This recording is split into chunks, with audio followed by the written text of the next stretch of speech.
The world has a front We're seat to selling food to USC China becoming and a third yuan. world country. India is buying Prophecy oil from fulfilling Russia in in real rupees. time. We are settling our trades without touching the US banking system. The R5 project, real, ruble, rupee, renminbi, rand, is moving from a theory to a necessity. We are not trying to destroy the dollar. The United States is doing a fine job of that by itself. We are simply building a lifeboat. The United States is entering a new phase. I call it the imperial liquidation. They are forced to make deals they hate. They have to tolerate Maduro. They have to tolerate a strong China, not because they have become nicer, but because they have become poorer. The US is not invited to the new table, and for the first time in history, they cannot afford to buy their way in. So, what happens next? The United States government will likely try to save face. They will call the New Deal with Venezuela a humanitarian gesture. They will call the begging mission to China strategic macroeconomic cooperation. But do not be fooled by the headlines. The reality is that the US economy is cornered. They have run out of leverage. When you are an empire, you dictate terms. When you are a debtor, you accept terms. And right now, Washington is accepting terms from the very people it tried to destroy.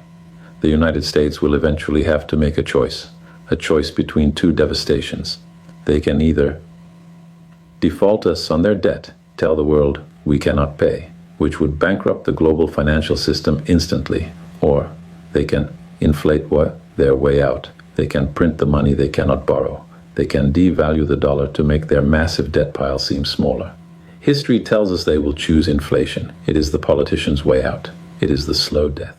For you, the regular citizen, whether you are watching this in America, in Europe, or in Brazil, this means the price of saving the American empire will be paid by your savings.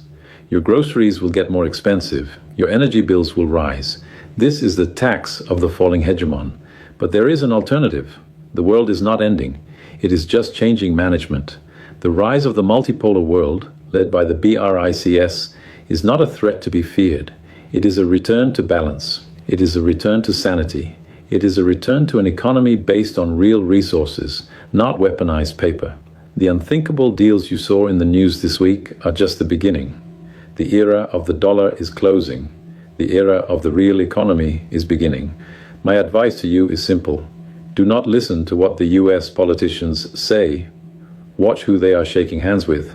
Because while they talk about strength, they are shaking hands with the people who hold their debt and their oil. The transition has already happened, the world just hasn't realized it yet. Brazil is selling food to China in yuan. India